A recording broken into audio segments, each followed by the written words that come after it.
Hello aspirants, welcome back to our channel Mathematics by Bhagyalakshmi. APSC group 2 prelims Indian history సెక్షన్లో Maurya umpire అనేది చాలా ముఖ్యమైన topic. Mauryan umpire ఇందులో మీరు ప్రధానంగా పరిపాలన అంటే అడ్మినిస్ట్రేషన్, అశోకుని యొక్క దమ్మ విధానం మరియు సామాజిక ఆర్థిక పరిస్థితులపై ఎక్కువ శ్రద్ధ అయితే పెట్టాలి. అదేవిధంగా ఎగ్జామ్ పాయింట్ ఆఫ్ వ్యూలో మీరు ఖచ్చితంగా చదవాల్సిన ముఖ్యమైన సబ్ టాపిక్స్ సోర్సెస్. అసలు మనకి ఈ మౌర్యన్ ఎంపైర్ గురించి ఉన్న సోర్సెస్ ఏంటి, లైక్ సాహిత్య ఆధారాలు అంటే కౌటిల్యుని యొక్క అర్థశాస్త్రం, మెగస్తనీస్ రాసిన ఇండికా, సో ఇలాంటివి. అదేవిధంగా పురావస్తు ఆధారాలు అండ్ దాంతోపాటు ప్రముఖ రాజులు కీ రూలర్స్ గురించి చంద్రగుప్త మౌర్యుడు, బిందుసారుడు, అశోకుడు అండ్ దాంతోపాటు అడ్మినిస్ట్రేషన్, వీరి యొక్క మౌర్యుల యొక్క పరిపాలన ఏ విధంగా ఉండేది, అశోకుని యొక్క దమ్మ విధానం గురించి.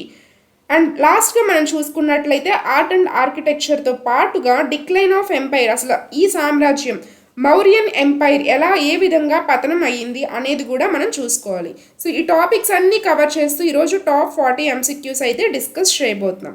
PDF both Telugu and English లాంగ్వేజెస్లో ప్రొవైడ్ చేయడం జరుగుతుంది. లింక్ కావాలి అనుకున్నట్లయితే కింద డిస్క్రిప్షన్లో ఉంది. మీరు మన ఛానల్ యొక్క మెంబర్షిప్లో జాయిన్ అయ్యి పీడిఎఫ్ యాక్సెస్ని అయితే పొందవచ్చు. ప్రీవియస్ క్లాస్లో జియోగ్రఫీ యూనిట్ 2లో ట్రాన్స్పోర్ట్ సిస్టమ్ ఇన్ ఆంధ్రప్రదేశ్ మీద టాప్ 40 ఎంసీక్యూస్తో ఒక వీడియో చేసాం. ఎవరైనా చూడని వాళ్ళు ఉన్నట్లయితే ఒకసారి చూడండి. సో లేట్ చేయకుండా టాపిక్లోకి వెళ్ళిపోదాం. First question, consider the following statements regarding Kautalya's Arthashastra. కౌటిల్యుని యొక్క అర్థశాస్త్రానికి సంబంధించి క్రింది ప్రకటనలను చూద్దాం. మొదటిది, ఇది 15 పుస్తకాలు, అధికరణాలు మరియు 180 అధ్యాయాలుగా విభజించబడింది. దేని గురించి? కౌటిల్యుని యొక్క అర్థశాస్త్రానికి సంబంధించి. అండ్ రెండవ స్టేట్మెంట్, ఇది రాజ్యానికి సంబంధించిన సప్తాంగ సిద్ధాంతం గురించి చర్చిస్తుంది. ఇంపార్టెంట్ క్వశ్చన్, మనకి కౌటిల్యుని యొక్క అర్థశాస్త్రం మీద గ్యారంటీ ఒక క్వశ్చన్ అయితే ఎక్స్పెక్ట్ చేయొచ్చు, ఏ ఎగ్జామ్ అయినా సరే. సో ఈ 2 స్టేట్మెంట్స్లో ఏది కరెక్ట్? సరైన సమాధానం ఆప్షన్ సి, బోత్ 1 and 2. ఇచ్చిన 2 స్టేట్మెంట్స్ కూడా మనకి కరెక్ట్గా ఉన్నాయి కౌటిల్యుని యొక్క అర్థశాస్త్రానికి సంబంధించి. సో ఇక్కడ మనం డీటెయిల్గా చూసినట్లయితే కౌటిల్యుడి అర్థశాస్త్రం మౌర్య పరిపాలన గురించి తెలుసుకోవడానికి ఒక ప్రధాన ఆధారం. ఇందులో 15 అధికరణలు, అదేవిధంగా 150 అధ్యాయాలు అయితే ఉన్నాయి మరియు 6000 శ్లోకాలతో కూడి ఉంది. ఇందులో రాజ్యానికి ఉండవలసిన 7 అంగాలు అంటే సప్తాంగ సిద్ధాంతం, సో స్వామి, అదేవిధంగా అమాత్య, జనపద, దుర్గా, కోస, దండ, మిత్ర, సో వీటి గురించి అయితే ఇన్ డీటెయిల్డ్గా వివరించడం జరిగింది. సో ఇవన్నీ కూడా మీరు నోట్ చేసుకోండి, ఇంపార్టెంట్ అడుగుతారు. నెక్స్ట్ క్వశ్చన్ డిస్కస్ చేద్దాం. మెగస్తనీస్ ప్రకారం భూమిని కొలవడం మరియు నీటి పారుదల కాలువలను తనిఖీ చేసే బాధ్యత కలిగిన మౌర్య అధికారి ఎవరు? Official was responsible for the measurement of land and inspection of irrigation channels as per Megasthenes. Correct answer అయితే ఆప్షన్ ఏ, అగ్రోన్ మోయి. మెగస్తనీస్ తన యొక్క ఇండికా గ్రంథంలో, ఇది కూడా ఇంపార్టెంట్, మెగస్తనీస్ యొక్క గ్రంథం ఇండికా పేరు అడుగుతారు. మెగస్తనీస్ తన యొక్క ఇండికా గ్రంథంలో జిల్లా అధికారులను ఆగ్రాన్ మోయి అని పేర్కొన్నారు. వీరు భూమిని కొలవడం, అదేవిధంగా నీటి పారుదల కాలువలను అంటే ఇరిగేషన్ ఫెసిలిటీస్ని పర్యవేక్షించడం, వేటగాళ్లను నియంత్రించడం మరియు పన్నులు వసూలు చేయడం వంటి పనులు చేసేవారు కాగా ఆస్టన్ మోయి నగర పరిపాలనను అయితే చూసేవారు. నెక్స్ట్ క్వశ్చన్, జునాగఢ్ శిలాశాసనం ఏ మౌర్య ప్రాంతీయ గవర్నర్ సుదర్శన సరస్సును నిర్మించినట్లు సమాచారాన్ని అందిస్తుంది? Correct answer option D, Pushyagupta. గుజరాత్లోని గిర్నార్ వద్ద ఉన్న రుద్రదామనుడి జునాగఢ్ శాసనం ప్రకారం చంద్రగుప్త మౌర్యుని కాలంలో ఆయన గవర్నర్ అయిన పుష్యగుప్త పశ్చిమ భారతదేశంలోని సుదర్శన సరస్సునైతే నిర్మించడం జరిగింది. అశోకుడి కాలంలో యవనరాజు తుషాస్పా దీనికి కాలువలైతే నిర్మించారు. Next question, consider the following statement regarding Ashoka's Dhamma. అశోకుని యొక్క ధర్మానికి సంబంధించి మొదటి స్టేట్మెంట్, బౌద్ధ మతం స్థానంలో అశోకుడు స్థాపించిన కొత్త మతం ఇది. అండ్ రెండవది, ఇది పెద్దలను గౌరవించడం మరియు జంతువుల పట్ల అహింసను నొక్కి చెప్తుంది. ఈ 2 స్టేట్మెంట్స్లో ఏది కరెక్ట్? చాలా ఇంపార్టెంట్ క్వశ్చన్. సరైన సమాధానం option B, only second statement మాత్రమే మనకి కరెక్ట్, ఫస్ట్ స్టేట్మెంట్ అనేది ఇన్కరెక్ట్. ఎందుకో చూద్దాం. అశోకుడి దమ్మం అనేది ఒక మతం కాదు, ఇది ఒక నైతిక ప్రవర్తన నియమావళి అంటే కోడ్ ఆఫ్ కండక్ట్. ఇది సమాజంలో శాంతి, సహనం పెంపొందించడానికి ఉద్దేశించబడింది. ఇందులో తల్లిదండ్రులను గౌరవించడం, దాసుల పట్ల దయ చూపడం, అహింస పాటించడం వంటి సామాజిక విలువలైతే ఉన్నాయి. ఇది బౌద్ధ మతానికి ప్రత్యామ్నాయం కాదు. నెక్స్ట్ క్వశ్చన్, క్రింది వాటిలో ఏ అశోక శాసనం కళింగ యుద్ధం మరియు రాజు పశ్చాత్తాపాన్ని సూచిస్తుంది? ఇంపార్టెంట్ క్వశ్చన్, కళింగ వార్ గురించి. కరెక్ట్ ఆన్సర్ ఆప్షన్ సి, 13వ ప్రధాన శిలా శాసనం. అశోకుడి యొక్క 13వ ప్రధాన శిలా శాసనం అత్యంత ముఖ్యమైనది. దీని గురించి కూడా చూడాలి ఒకసారి. ఇది కళింగ యుద్ధంలో జరిగిన రక్తపాతం గురించి, దానివల్ల అశోకుడు పొందిన పశ్చాత్తాపం గురించి మనకి వివరించడం జరుగుతుంది. ఈ యుద్ధం తర్వాతే ఆయన బేరిఘోష స్థానంలో దమ్మఘోషను స్వీకరించడం జరిగింది. నెక్స్ట్ క్వశ్చన్, బిందుసారుని ఆస్థానంలో పంపబడిన గ్రీకు రాయబారి ఎవరు? ఇంపార్టెంట్, బిందుసారుని ఆస్థానంకి. Correct answer option A, Daimachus. Syria రాజు ఆంటియోకస్ I మౌర్య చక్రవర్తి బిందుసారుడి ఆస్థానానికి డైమాకస్ను రాయబారిగా పంపడం జరిగింది. మెగస్తనీస్ చంద్రగుప్త మౌర్యుని కాలంలో వచ్చారు. అదేవిధంగా డయోనిసియస్ అశోకుడి కాలంలో ఈజిప్ట్ నుంచి వచ్చిన ఒక రాయబారి. నెక్స్ట్ క్వశ్చన్, ఏ మౌర్య రాజును అమిత్రఘాత శత్రు సంహారకుడు అనే బిరుదుతో కూడా పిలుస్తారు? Which Mauryan king is also known as Amitraghata? Correct answer option B, బిందుసారుడు. చంద్రగుప్త మౌర్యుని యొక్క కుమారుడైన బిందుసారుడికి గ్రీకు రచయితలు అమిత్రఘాత అనే బిరుదునైతే ఇవ్వడం జరిగింది. దీని యొక్క అర్థం శత్రువులను సంహరించేవాడు. ఇతను ఆజీవిక మతాన్ని ఆదరించారు. నెక్స్ట్ క్వశ్చన్, ప్రస్తుతం భారత జాతీయ చిహ్నంలో భాగమైన ప్రసిద్ధ ధర్మచక్రం ఏ అశోక స్తంభ శాసనంపై ఉంది? Important question. Correct answer option D, Sarnath స్తంభం, సారనాథ్ పిల్లర్. వారణాసి సమీపంలోని సారనాథ్ సింహ రాజధాని లైన్ క్యాపిటల్పై ధర్మచక్రం చెక్కబడి అయితే ఉంది. బుద్ధుడు తన యొక్క మొదటి బోధనను ధర్మచక్ర పరివర్తన ఇక్కడే చేసినందుకు గుర్తుగా అశోకుడైతే దీనిని నిర్మించారు. దీనిని 1950లో భారత ప్రభుత్వం జాతీయ చిహ్నంగా స్వీకరించింది. నెక్స్ట్ క్వశ్చన్, పురాణాల ప్రకారం మౌర్య సామ్రాజ్యం యొక్క చివరి పాలకుడు ఎవరు? Last ruler. కరెక్ట్ ఆన్సర్ అయితే ఆప్షన్ ఏ, బృహద్రథుడు. మౌర్య వంశంలో చివరి రాజు బృహద్రథుడు. ఇతనిని క్రీస్తుపూర్వం 185లో ఇతని సేనాని అయిన పుష్యమిత్ర శుంగుడు సైనిక కవాతు సమయంలో చంపి మౌర్య సామ్రాజ్యాన్ని అంతం చేసి శుంగ వంశాన్ని, శుంగ డైనాసిటీని స్థాపించారు. నెక్స్ట్ క్వశ్చన్, మౌర్య కాలంలో కింది పన్నులలో ఏది మతపరమైన పన్ను? Religious tax. Correct answer option B, బలి. మౌర్య కాలంలో బలి అనేది ఒక మతపరమైన పన్ను, రిలీజియస్ ట్యాక్స్. అశోకుడు బుద్ధుడు జన్మించిన లుంబిని గ్రామాన్ని సందర్శించినప్పుడు అక్కడ ఈ పన్నును పూర్తిగా రద్దు చేశారు. బాగా అనేది భూమి పన్ను.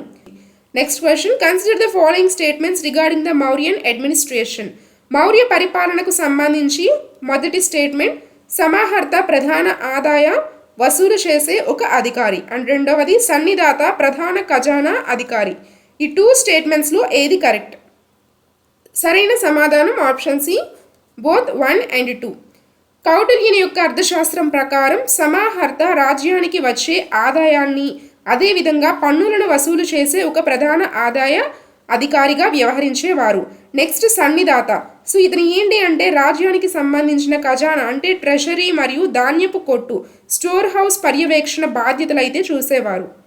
నెక్స్ట్ క్వశ్చన్, జంతు బలులు మరియు పండుగ సమావేశాలను సమాజ కఠినంగా నిషేధించే అశోకుని యొక్క శిలాశాసనం ఏది? Important question. కరెక్ట్ ఆన్సర్ అయితే ఆప్షన్ ఏ, 1వ ప్రధాన శిలాశాసనం, major rock addict 1.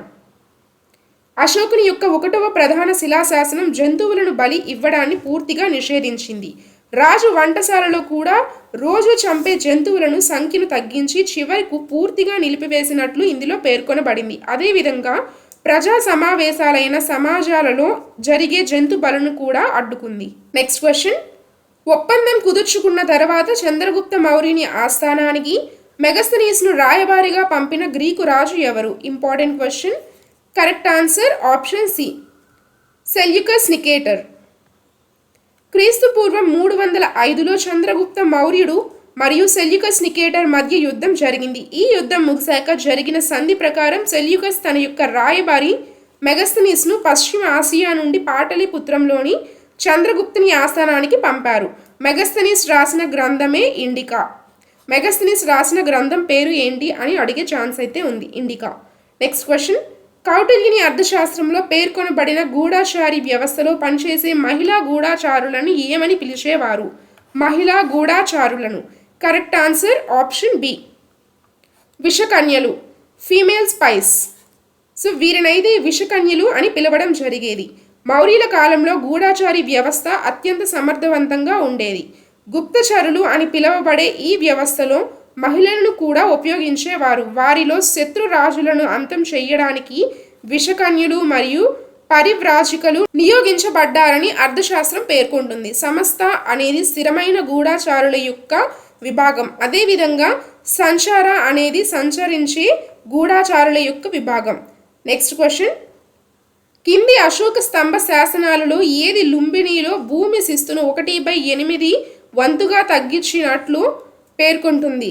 Correct answer అయితే ఆప్షన్ సి, రుమింది స్తంభ శాసనం. రుమింది పిల్లర్ ఇన్స్క్రిప్షన్. నేపాల్లోని రుమింది అంటే లుంబిని వద్ద ఉన్న అశోకుడి స్తంభ శాసనం ఆయన పట్టాభిషేకం పొందిన 20వ సంవత్సరంలో బుద్ధుని జన్మస్థలాన్ని సందర్శించినట్లు చెబుతుంది. ఆ సందర్భంలో లుంబిని గ్రామానికి మతపరమైన బలి పన్నును రద్దు చేస్తూ సాధారణ భూమి పన్నును బాగాను 1/6 నుండి 1/8కి తగ్గించడం జరిగింది. Next question, match the following Mauryan provincial Capitals with their respective regions. క్రింది మౌర్య ప్రాంతీయ రాజధానులను వాటి యొక్క సంబంధిత ప్రాంతాలతో జతపరచమని అడుగుతున్నారు. ఇంపార్టెంట్. సో ఫస్ట్ మనకి ఇచ్చింది ఉత్తరాద పదం అండ్ నెక్స్ట్ అవంతిరథం, కళింగ, దక్షిణ పదం. సో వీటిని వాటి యొక్క రాజధానులతో మ్యాచ్ చేయమని అడుగుతున్నారు. సో సరైన మ్యాచింగ్ అయితే కరెక్ట్ ఆన్సర్ ఆప్షన్ ఏ. సో మనం ఇక్కడ డీటెయిల్గా చూసినట్లయితే ఉత్తరా పదం అనేది వాయవ్య సరిహద్దు, దీని యొక్క రాజధాని తక్షశిల. నెక్స్ట్ అవంతిరథం పశ్చిమ ప్రాంతం, దీని యొక్క రాజధాని ఉజ్జయిని. నెక్స్ట్ కళింగ తూర్పు ప్రాంతంలో ఉన్న కళింగ, దీని యొక్క రాజధాని తోసలి. అండ్ నెక్స్ట్ ఫైనల్గా చూసినట్లయితే దక్షిణ పదం, ఇది దక్షిణ ప్రాంతం, దీని యొక్క రాజధాని సువర్ణగిరి, ఆంధ్రప్రదేశ్లోని కర్నూలు జిల్లా. అండ్ నెక్స్ట్ది కూడా ఉంది ప్రాచ్య, మధ్య ప్రాంతం ప్రాచ్య, దీని యొక్క రాజధాని పాటలిపుత్రం. నెక్స్ట్ క్వశ్చన్, జైన సాంప్రదాయం ప్రకారం ఏ మౌర్య చక్రవర్తి తన యొక్క సింహాసనాన్ని త్యాగం చేసి శ్రావణ బెలగోల వద్ద సల్లేఖన వ్రతం పాటించి ప్రాణాలను విడిచారు? Important question. ఇది ఆల్రెడీ మనం ప్రీవియస్గా కూడా ఒకసారి డిస్కస్ చేస్తాం. కరెక్ట్ ఆన్సర్ అయితే ఆప్షన్ డి, చంద్రగుప్త మౌర్యుడు. తన యొక్క పాలన చివరి కాలంలో సంభవించిన 12 సంవత్సరాల కరువు సమయంలో చంద్రగుప్త మౌర్యుడు జైన ముని భద్రబాహు ప్రభావితంతో జైన మతాన్ని స్వీకరించారు. అతను కర్ణాటకలోని శ్రావణ బెలగోలి కొండలకు వెళ్ళి జైన ఆచారం ప్రకారం సల్లేఖన వ్రతం, ఉపవాసంతో దేహత్యాగం చేయడం, దాన్ని సల్లేఖన వ్రతం అని అయితే అంటారు. సో ఆ సల్లేఖన వ్రతం చేసి క్రీస్తు పూర్వం 2298 ప్రాంతంలో మరణించడం జరిగింది.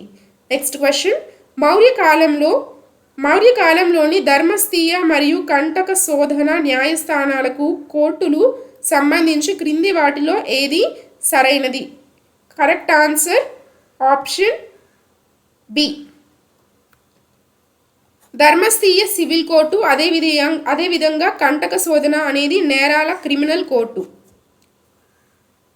ఇక్కడ మనం డీటెయిల్గా చూసినట్లయితే కౌటిల్యుని యొక్క అర్థశాస్త్రం ప్రకారం మౌర్య పరిపాలనలో 2 రకాల ప్రధాన కోర్టులు అయితే ఉండేవి. ఒకటి ధర్మస్థీయ, రెండవది కంటక శోధన. ఈ ధర్మస్థీయ అనేది ఒక సివిల్ కోర్ట్, అంటే ఆస్తి, వివాహం, వారసత్వ వివాదాలు అన్నీ తీర్చిద్ది.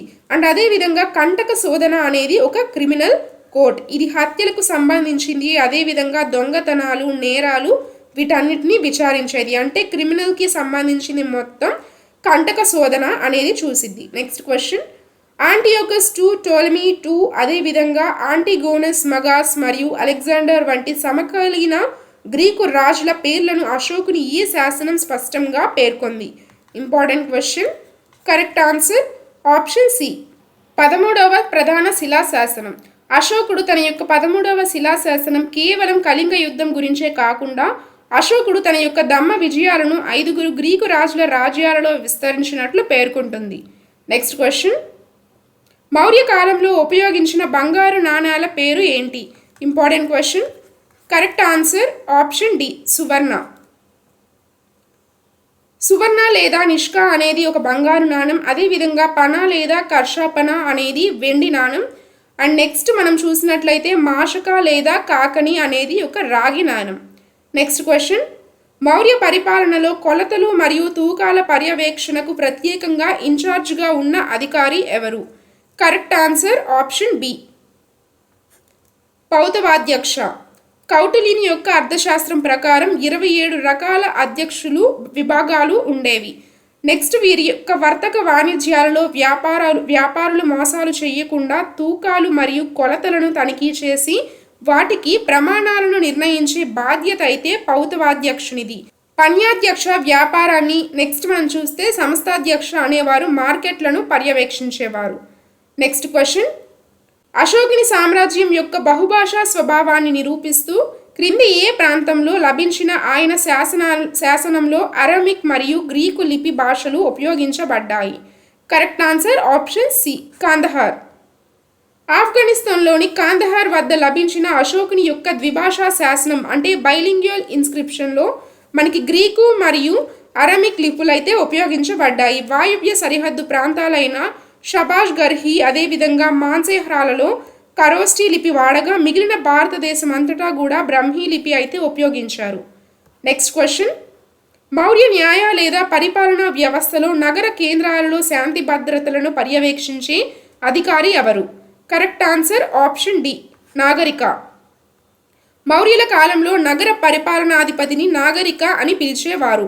ఇతను నగరంలో శాంతి భద్రతలు కాపాడడం, అదేవిధంగా పరిశుభ్రత, అగ్ని ప్రమాదాల నివారణ మరియు నేరాల యొక్క నియంత్రణ బాధ్యతలను కూడా చూసేవారు. గ్రామ స్థాయిలో ఏమో గ్రామికుడు, జిల్లా స్థాయిలో ప్రాదేశిక మరియు రాజకుల ఉండేవారు.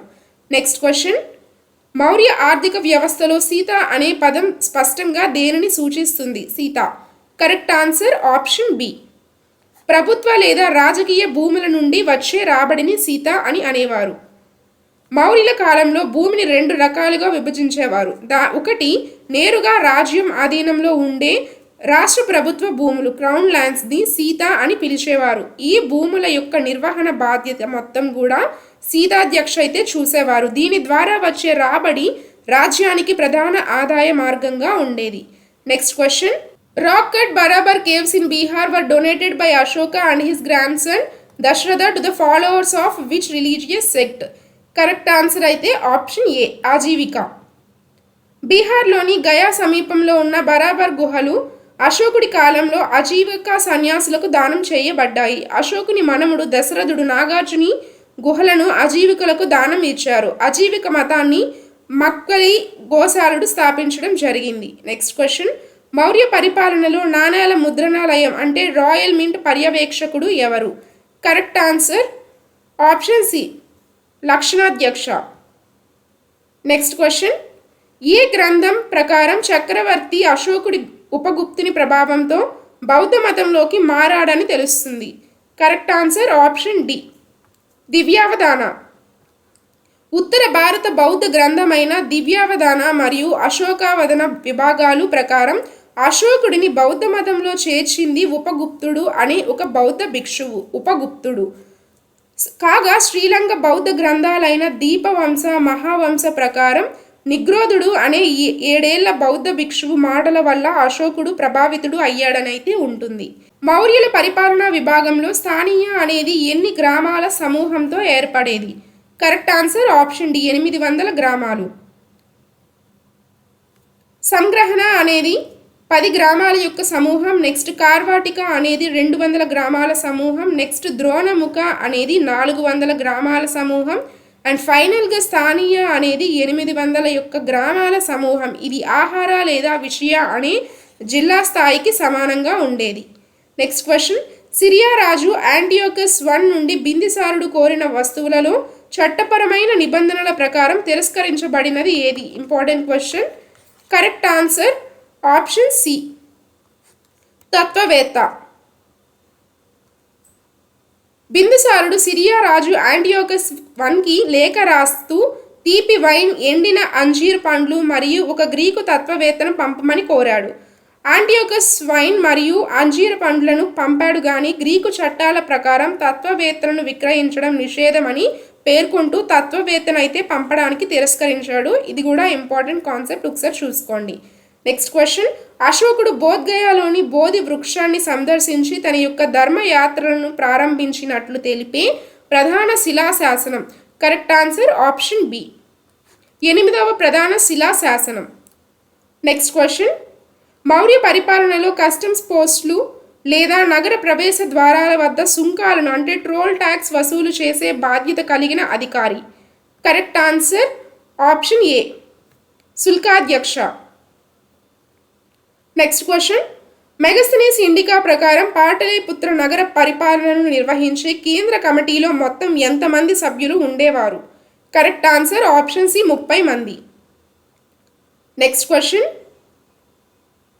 అశోకుడు తన 13వ పరిపాలనా సంవత్సరంలో మొదటిసారిగా దమ్మ మహామాత్రుల నియామకం గురించి ఏ ప్రధాన శిలాశాసనం పేర్కొన్నారు?